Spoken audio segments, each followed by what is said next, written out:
Hi there! Today we will discuss two flagship smartphones, the best smartphones on the market in my opinion. It is Samsung Galaxy S24 Ultra and the iPhone 15 Pro Max. In my opinion, those are the best smartphones currently available. We could also mention the Pixel 8 Pro, but in my view it doesn't quite measure up to Samsung. And if design is a matter of taste, the video recording on the Pixel 8 Pro is much worse than on Samsung smartphones, even non-flagship ones. But that's another story. Today I will discuss which smartphone is better among the titanium flagships, from Apple and Samsung. So let's start from the choosing platform, iOS or Android. It seems to me that today you can choose either one, and neither will disappoint you overall. Android, as always, is more customizable, while the iPhone has more professional camera and music applications. But overall both are easy to use, whether you prefer one or the other, or even both in one time. It's simply a matter of personal preference. However, the software experience on these two smartphones is quite different. For example, Samsung has added some features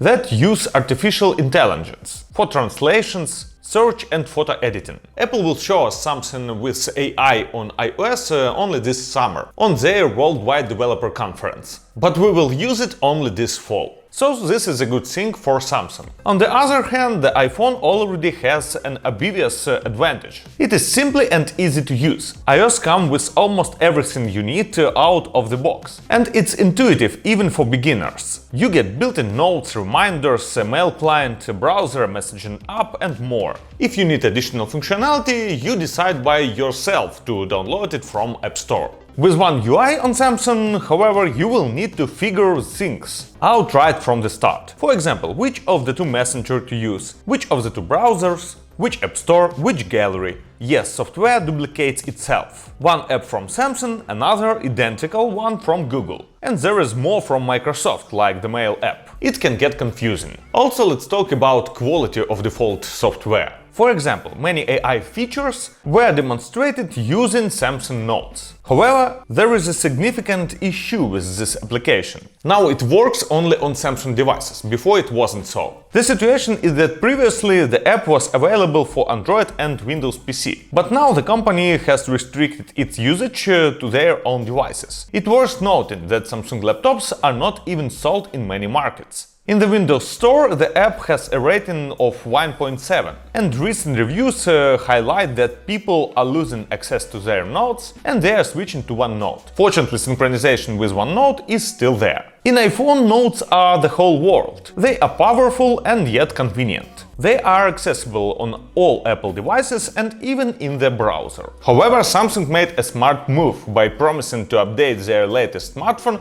to current Android version for up to 7 years. Similar to Pixel, it's impressive. Now let's discuss about design. I like both smartphones, they are recognizable. Both designs have been in the market for more than 1 year and more than 2 years, and they are already well known. Both smartphones feature titanium frames. In the iPhone it is grade 5 titanium, in Samsung grade 2. But in S24 Ultra it's more matte and it's easy to clean it. I really appreciate the new action button in iPhone. I use it for video recording. But Samsung has the same functionality. You need to double press the lock button and you will activate camera. But also you can start any app using this button on Samsung or action button in iPhone. There are no clear winner here. However, in terms of durability, based on crash test, S24 Ultra has a stronger body. The front and the rear glasses are more resistant to the scratch and even cracks. So this year I prefer Samsung body more than iPhone. Display. In general, the winner for me is evident, Samsung. The S24 Ultra gets you a vibrant display with several advantages. It features an S Pen, higher brightness than on iPhone, scratch resistance, and the most significant aspect is its anti-glare properties. When you are outdoors, it feels like you're holding not just a smartphone, but a highly contrasted image. The glass effectively absorbs 75% more glare than the iPhone, making it a pleasure to use. I also like the colors of Samsung display. I'm surprised that some may find them less saturated. But because of the rounded edges on iPhone display, it's more convenient to use in hand, but Samsung is more convenient to watch video. Performance. Samsung is slightly slower in benchmarks, but S24 Ultra doesn't heat up during gaming. It's because the vapor chamber cooling system is nearly twice as large as in the previous generation. So if you like mobile gaming,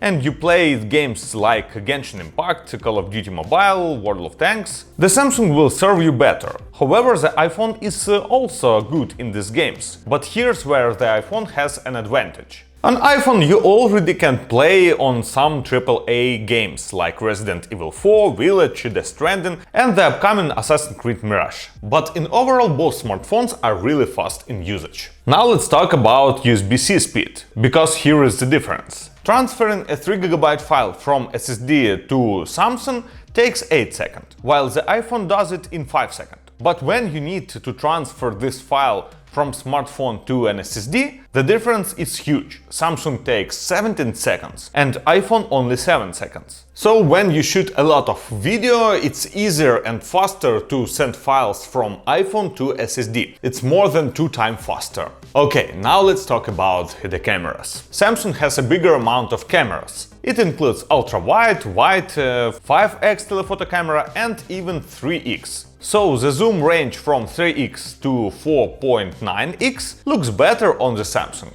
However, by default the iPhone captures photos at 24 megapixels, which is impressive. The level of details is twice as good as Samsung's automatic settings. Yes, on Samsung you can shoot at 50 or even 200 megapixels. But on iPhone you also can shoot on full resolution, 48 megapixels, even in RAW. The photo quality on these two smartphones is nearly identical. They both do excellent job. But what about video? Initially I was surprised by the Samsung video quality. It indeed records better video. But here's the catch. When work with a MacBook, every recorded file has black frames at the beginning, which you need to manually remove during editing. Interestingly, this black frames doesn't appear in smartphone's gallery or even on Windows computers. Additionally, I would like to see ability to lock exposure settings. On iPhone camera you can set -0.3, 0.7 and depend on conditions you can save the settings. On Samsung you can just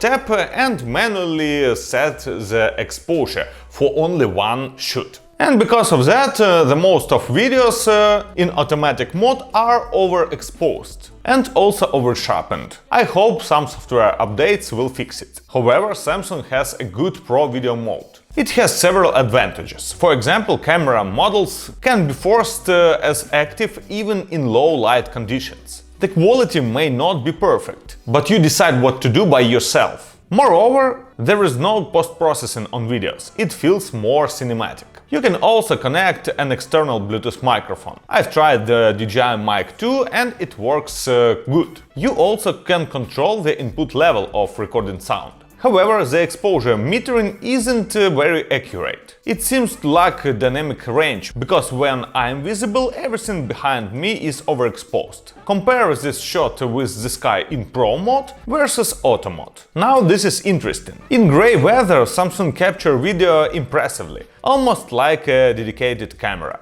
In my opinion, the quality is already like iPhone's. However, in sunny conditions, due to the lack of exposure control and over-sharpening, I find myself constantly adjusting the exposure slider. And of course, it's not convenient. Okay, now Samsung allows switching between all camera models while recording in 4K 60. Not so good like iPhone, but overall it's impressive. Additionally, the S24 Ultra is the best smartphone for slow motion video. In professional mode you can shoot up to 4K 120 frames per second, and using AI you can create 240 frames per second. This is seriously cool. Moreover, the S24 Ultra supports 8K video recording at 24 and 30 FPS. However, I still prefer camera of iPhone. It consistently delivers the expected results. It has Apple log format for production, and you have a lot of third-party professional apps like Blackmagic Camera and other. Since I shoot a lot video on my smartphone,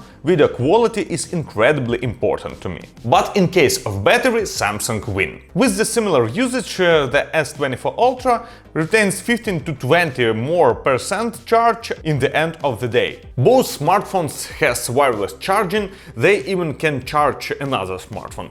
But Samsung can wirelessly charge other gadgets like headphones or watches. Both smartphones has a flagship level of sounds and haptics, but also they have different features. Let's talk about them. Samsung has the advantage of having 2 physical SIM slots and several eSIM, which is convenient. On the other hand, on some markets iPhone doesn't has even 1 physical slot. The S Pen in Samsung is really good feature. It's useful not only for drawing, but also for note-taking, browsing, Excel, photo and video editing, and even navigating the smartphone. However, the iPhone has MagSafe, which allows you to attach various accessories, from wallets to tripods. And Face ID on the iPhone is significant plus, not just for secure unlocking device. Samsung fingerprint scanner is excellent, but it required to remove gloves during the winter for unlocking or confirming payments. But Face ID also tracks your movements. For instance, it can display the time at night, when your smartphone is charging without any touch input. It detects your motion automatically. In summary, both smartphones are excellent, and they won't disappoint you at all. Each has its pros and cons. However, one area where the iPhone still stands out